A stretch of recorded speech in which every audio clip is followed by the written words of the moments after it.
Oke, kembali lagi dengan Aziz Coding. Di sini kita akan lanjut tutorial aplikasi kasir pos ya. Di tutorial sebelumnya kita sudah bisa menampilkan data user. Nah, sekarang kita bagaimana caranya untuk menambahkan user. Oke, tambah user gini. Ini tampilannya masih kosong. Karena apa? Karena di index itu user create kan udah mengarah ke create ya. Nah, ke function create. Nah, function create ini dari mana? Function create ini dari user controller. Nah, di user controller ini masih kosong, makanya di returnnya, di kembaliannya itu halamannya kosong. Misalkan saya tulis kayak gini, echo create kayak gini ya. Oke, kita coba di load. Mana tadi? Ini. Nah, kan muncul kan. Jadi kalau sudah seperti ini, tandanya sudah mengarah ke function yang benar sesuai dengan apa yang kita harapkan. Oke. Selanjutnya di sini untuk create itu mengarahkan ke mana? Ke bagian create ya. Ke bagian create yang ada di user. Jadi langsung aja di sini return view user create. Nah, kok nggak ada compactnya Pak? Nah, compact itu hanya untuk view yang butuh suatu data. Nah, kita belum tahu di grid ini butuh atau enggak. Jadi, makanya kita di sini hanya view-nya aja tanpa parameter compact, parameter datanya. Oke. Nah, kita kembali ke view grid ya. Di view grid kita juga samakan kayak index ini. Ingat ya, di index itu ada extend, ada section, terus ada div. Ingat tiga tag ini. Oke, di sini kita akan langsung aja buat extend.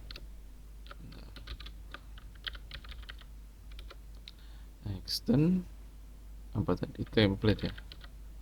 Template master, section content, div content. Lalu langsung tutupnya dulu aja. Nah, lalu jangan lupa end section.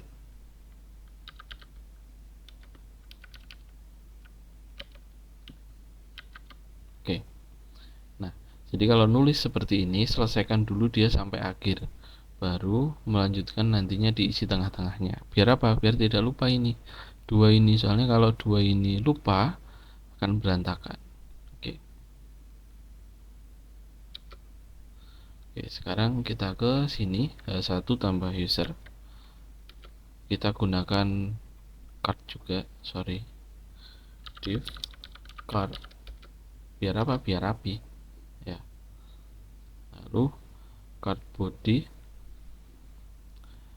kita di sini perlu ini ya, div card, lalu tutupnya div juga jangan lupa.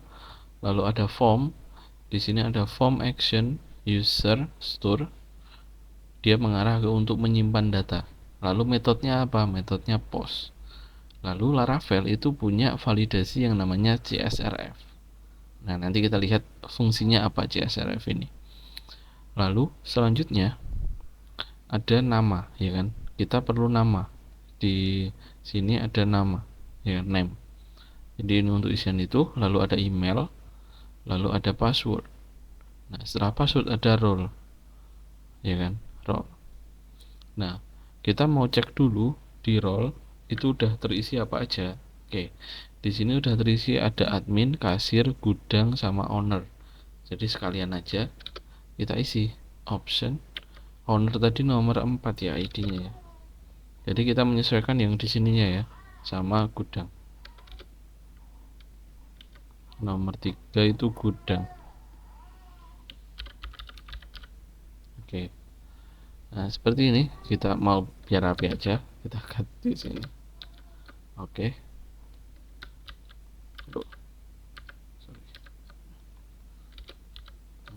Nah, kayak gini ya. Biar rapi. Terus kita coba reload. Hasilnya seperti apa? Oke, dia masih user store not defined. Artinya di routes web itu silahkan ditambahkan sesuai dengan metodenya. Kalau store, jadi dia metodenya adalah post. Jadi tandanya adalah ketika dia hanya mengambil halaman pakai get. Kalau sudah mengirimkan data itu pakai post atau pakai delete atau update, tergantung dari fungsinya. Oke. Nah, kalau sudah silakan di refresh. Nah, tampil ya seperti ini. Selanjutnya kita akan coba, misalkan masukkan Abdul Aziz Ansori, lalu emailnya Aziz, passwordnya 1 sampai 8, role-nya admin, lalu simpan. Nah, kosong ya. Kenapa kosong? Karena di dalam store fungsinya masih kosong. Nah, di sini kita tambahkan isiannya. Di sini jadi kita harus melakukan validasi dulu, validate. Kalau saya biasanya seperti ini, ada name itu harus ada isinya, bentuknya string, jadi tidak boleh ada angka atau simbol-simbol. Lalu ada max-nya 255. Lalu ada email, ini harus formatnya email. Lalu ada unique, jadi ketika mau mengirimkan data itu sudah dipagari dulu di sini. Lalu ada password, lalu ada di sini confirm, harus terkonfirmasi. Oke, role ID. Oke. Nah, di sini innya itu harusnya 1 2 3 4. Jadi role ID.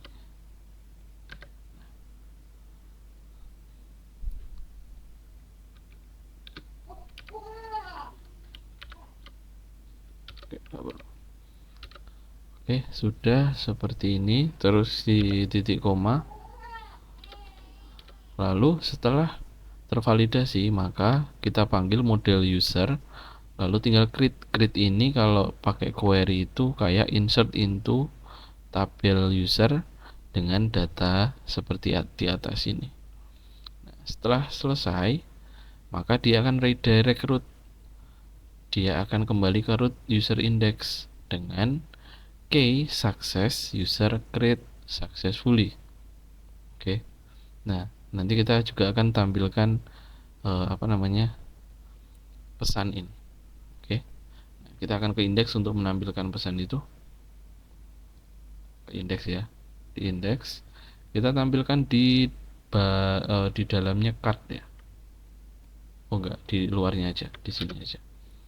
Oke, di sini kita tambahkan if ada session yang bernama success, maka dia akan menampilkan alert success.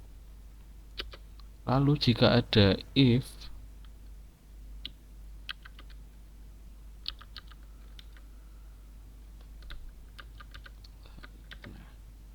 ini harusnya pakai else if aja. Else if.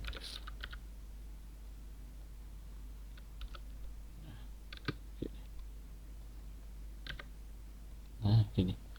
Jadi di sini ada percabangan. Ketika if success, maka dia akan menampilkan sukses. Ketika error, maka dia akan menampilkan error. Nah, sukses di sini dari mana? Sukses ini dari controller tadi. Nah, ini sukses. Oke. Oke, kita akan coba tampilkan. Reload. Continue. Nah, dia kembali ke sini. Artinya ada data yang di dalam sini itu error. Jadi kita tambahkan sorry, saya lupa ininya.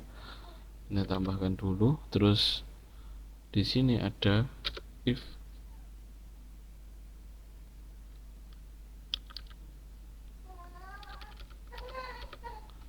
Di sini, sorry. Di create. Di create ini kita tambahkan.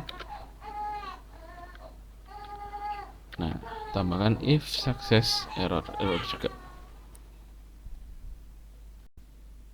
Oke, di create juga kita tambahkan if session key success dan error, apakah nanti muncul errornya. Bentar, kita akan coba. Oke, passwordnya kita isi ngawur aja, admin simpan. Nah, ini masih belum muncul, jadi kita harus pakai ini if error any. Jadi error apapun akan ditampilkan ketika ada error apapun itu, dengan penampilannya adalah dengan dibentuk list errornya satu persatu. Oke, kita akan coba. Oke, simpan. Oke, nah di sini the password field must be at least 8 karakter. Jadi password harus 8 karakter. Lalu password field confirmation does not match. Jadi password confirmation itu tidak ada ya di sini. Jadi di sini kebacanya tidak cocok. Oke, di sini kita tambahkan dulu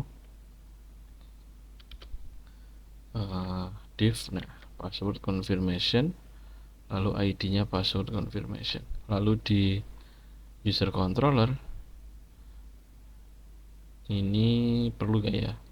Coba dulu ya. Kita refresh.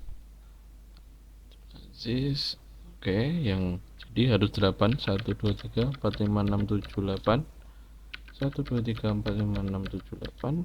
Role-nya misalkan admin. Simpan. Oke, sudah berhasil.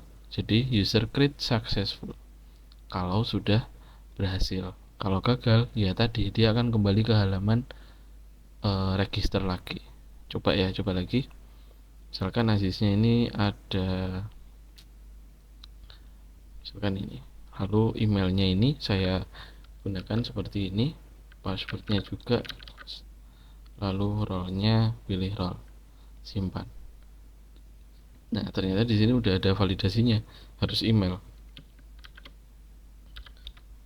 Oke, gmail.com. Nah, ini juga harus dipilih. Jadi nggak ada alasan lagi untuk kolom lain selain ini. The email has been taken. Jadi ada email yang sama. Oke, ya, gitu ya. Jadi itu untuk validasinya. Oke, kembali ke halaman indeks. Seperti itu untuk tambah user ya. Sekian, terima kasih.